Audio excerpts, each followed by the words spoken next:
मैं आपसे एक बहुत ही सरल प्रश्न पूछना चाहती हूँ, पर ये एक ऐसी चीज़ है जिसे सभी ढूंढते हैं। कोई खुशी कैसे पा सकता है? ओह, ये एक वाकई सरल प्रश्न है, पर आज कोई भी खुश नहीं है। आप ऐसा क्यों कह रही हैं? क्या मैं दुखी दिख रहा हूँ? आप नहीं, पर हमारे आसपास कई लोग खुश नहीं हैं। या वे दूसरों की वजह से खुश नहीं हो पा रहे हैं, या उनके पास जो है उससे वे हमेशा कुछ और तलाशते रहते हैं। उनकी इच्छाएं भौतिक हो सकती हैं, या फिर अनुभव की इच्छा, या कुछ भी। एक सरल बात यह है कि हर इंसानी अनुभव का एक रासायनिक आधार है। जिसे आप शांति कहते हैं वो एक तरह का रसायन है, खुशी या आनंद दूसरी तरह का रसायन है, परम आनंद एक तरह का रसायन है, पीड़ा, चिंता और तनाव एक और किस्म के रसायन हैं। हर स्तर के अच्छे और बुरे एहसास आपके भीतर एक रासायनिक बुनियाद से जुड़े हैं। या कहें कि आप खुद एक तरह के रासायनिक सूप हैं। सवाल बस ये है कि क्या आप एक बेहतरीन सूप हैं या घटिया सूप। अगर मैं 10 अलग अलग लोगों को सूप बनाने की सामग्री दूं, एक ही सामग्री, 10 लोग एक जैसा सूप नहीं बनाएंगे। 10 सूप के 10 अलग अलग स्वाद होंगे।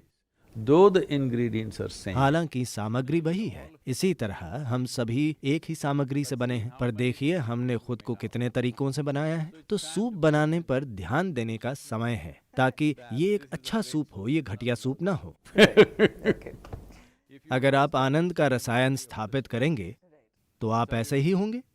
हम लोगों को यही सिखा रहे हैं। हम उन्हें खुश या शांत होने की सलाह नहीं दे रहे।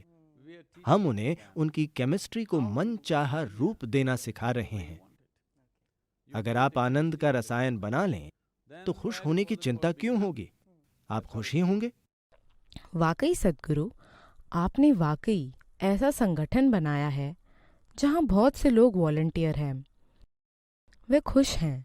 उदाहरण के लिए, एक सकारात्मक माहौल और संस्कृति है। आपने ऐसा संगठन कैसे बनाया?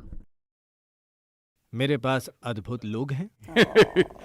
मैं जहां भी जाता हूं, मैं दुनिया में जहां भी जाता हूं, मेरे चारों ओर खुशी और प्यार के आंसू देखे बिना मेरा एक भी दिन नहीं गुजरता। हर दिन कोई ना कोई प्यार और खुशी के आंसू बहाता है।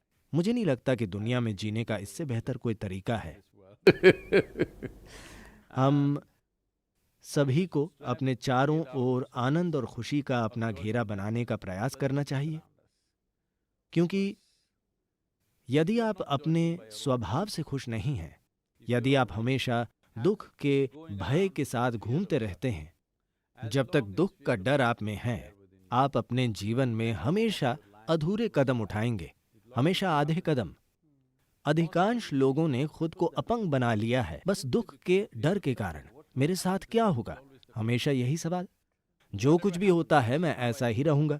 जब आपको ये विश्वास होगा, सिर्फ तभी आप जीवन के शिखरों को छूकर देखना चाहेंगे। अगर कुछ होता है तो आपको कोई फर्क नहीं पड़ता, अगर कुछ नहीं होता है तो भी कोई फर्क नहीं पड़ता। तभी आप वाकई जीवन के हर आयाम का पता लगाना चाहेंगे। तो सबसे पहली और सबसे महत्वपूर्ण बात यह है कि आपके होने का तरीका आपके आसपास की चीजों से तय न हो। अगर आप खुद में ये पहलू ले आएं तो दुख का कोई डर नहीं होगा। जब दुख का कोई डर नहीं होगा, तब आप बिना किसी हिचकिचाहट के जीवन के हर आयाम को छू पाएंगे।